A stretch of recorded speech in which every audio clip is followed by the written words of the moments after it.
So if everyone's ready, I can place right there. Is that good? All right, we'll go ahead and begin. We've all heard the survey results. That when asked what their greatest fear is, the number one answer is always public speaking. Death comes in around number 3. Are we to conclude then that most of us would rather die than speak in public? Doesn't that seem a little backwards?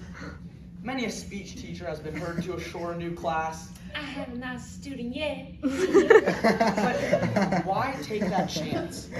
What if people really are well-founded in this phobia of public speaking? What if it really could be legal? Death by public speaking By Linda Cook. Picture a murder mystery in which the weapon of choice was a script of serious prose. Now, imagine a World War II movie in which the Allies defeat the Axis power by talking them into submission. Imagine becoming addicted to public speaking. And then lethally overdosing on it. Now, imagine an infomercial promoting a treatment center for such addicts. And imagine you're listening to it right now. Good evening, everyone. I'm Dr. Auditory, here with my colleague, Dr. Microphone. It's Mike and then Raphone. He's the director of the Public Speaking Youth Center of Holmesville, Ohio, otherwise known as the PSYCHO, or Psycho. Throughout tonight's program, you'll see our 800 number on the bottom of the screen. We urge you to call if a public speaking addiction has affected you or a loved one, or a stranger whose life you like to butt into. Here at Psycho, we wage a daily battle Ching!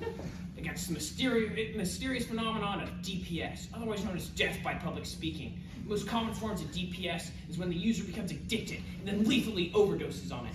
Scenes like this are now all too common in American hospitals today.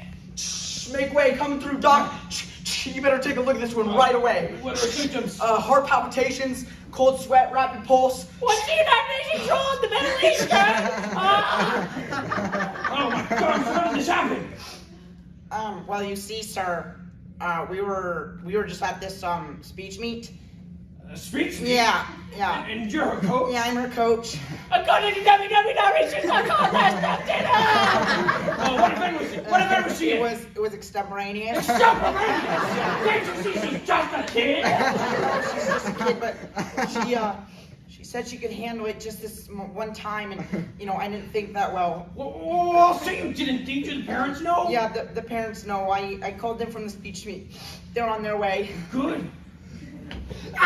Where's my baby go? Baby, I'm right here. Ah, right in front of you. Doctor, what happened to her? Ooh, I hate telling parents this. I figured the best way is just to come straight out with it. Ma'am, I hate to inform you, but your daughter, she's been dabbling in public speaking. What? No! Not my baby girl! Yes, I'm afraid it's true. Oh, doctor, this is my fault. I should have let her grow up for cheerleading.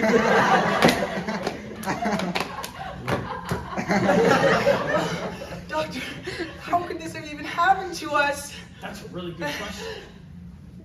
How did this even happen to us? Well, scenes like this are played at all too common in American high schools today.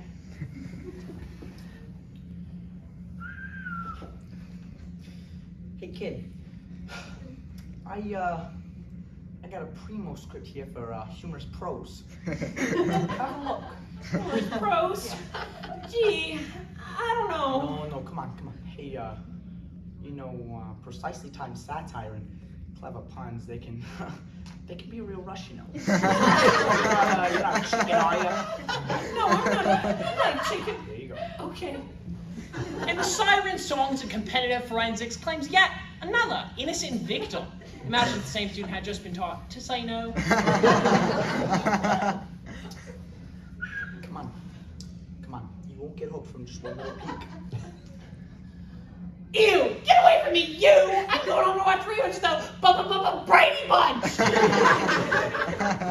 If only Kylie's family had known It's what Kaylee, by the way. I'm sorry. Kaylee's family had known what to do ahead of time, they would not be going through this right now. Unfortunately, the public speaking addiction can happen to kids even from the best of homes. In fact, normally it's the best of homes. Dr. Torre, why don't you explain to us the evolution behind a public speaking addiction? Well, it starts out innocently enough. It's like a go-to group of friends making an oral argument in class. But before long, they're hooked on the hard stuff, competing in the local circuit. The kids go 100 miles out of their way, waking up at the crack of dawn, just to get the next beat, just to get the next fix-up of CSI. CSI? Competitive Speech Invitational. That's what the kids call it. She was at a sleepover. Well, have you noticed any symptoms, any weird symptoms lately? We don't even know what to look for.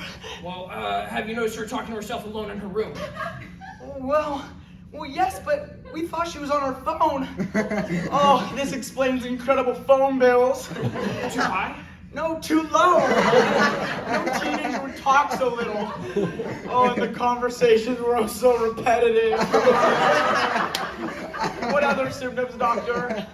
Well, have you noticed any changes in her grades? Well, yes, but English grades have gone up dramatically. English! Not English! Yeah. Any other symptoms? Another classic symptom is mood changes. Going from elated to sober. From invincible to defeated. But doctor, you've just described every teenager that I've ever known. What are we going to do about this? We're going to have to wean her away from this stuff. It's going to be a painful withdrawal. We have no other choice. Oh, certainly you don't mean she's not allowed to speak at all. A couple random noises, a little muttering here and there. Whatever you say, doctor. All right, that means no insightful news media, no classical literature, only reality TV shows and celebrity websites from here on out. Got that? Got that. All right, we'll put her on 20 cc's of sitcom reruns until morning. Until then, you get some rest. You're going to need it. Serious cases like Carly's are often enrolled in a special psycho program called the Guarantee Against Gregariousness, otherwise known as the GAG treatment. Dr. Raffone, why don't you talk to us about psycho-special talk therapy? Yes, and we see normally whenever we talk about talk therapy, we're talking about talk as a form of therapy. But here at Psycho, whenever we talk about talk therapy, we're talking about talk as a symptom that requires therapy. Do you see what I'm talking about? Yeah, wow, talk about amazing. That's what I'm talking about. Well, you see, some addicts can't even admit they have a problem without a formal intervention. That was the case with our Kelly. Mom, seriously, it's Kaylee! Right. After that night in the ER, we assembled her family and her friends, and we told her how her addiction to public speaking had hurt us all. And how does she respond? Well, she started off with an anecdotal introduction to how she could quit anytime she wanted. Then she went on to make a concise and eloquent speech to that effect. Finally, she concluded by reiterating her previous points. And then she closed with a quote by Walt Whitman. Walt Whitman! Walt Whitman! Not Walt Whitman! We checked her in the next day. How do we know that the program's work was successful? Well, let's take a look at Kaylee now. Kaylee was state champion for years in the running in the category of persuasive speaking. She was so engrossed in the competition. But after just 2 months at the Psycho Center, it's a different story. Here's Kaylee now talking about her experience at the center. Well, it was really good, you know, the stuff at the place. I mean, the stuff they talked about. I don't get all worked up about public speaking anymore, and it, what was the question? And there you have it. Brenda's ability It's to fit Kaylee! Kaylee's ability to fit in among other normal American teenagers is proof positive of our center's amazing results. And remember, here at Psycho, our graduates will fail to speak for themselves. Thank you and good night. Public speaking can be scary. But not deadly, typically. So why do we do it then? Why do we travel all across the country competing in speech and debate tournaments? Well, we want to become better speakers, but more importantly, we want to become better ambassadors for Christ. And to be able to give an answer and a reason for our faith. Plus, it's fun. Yeah, hey, you guys should try it sometime. It's not deadly. Tip. Typically. Thank you.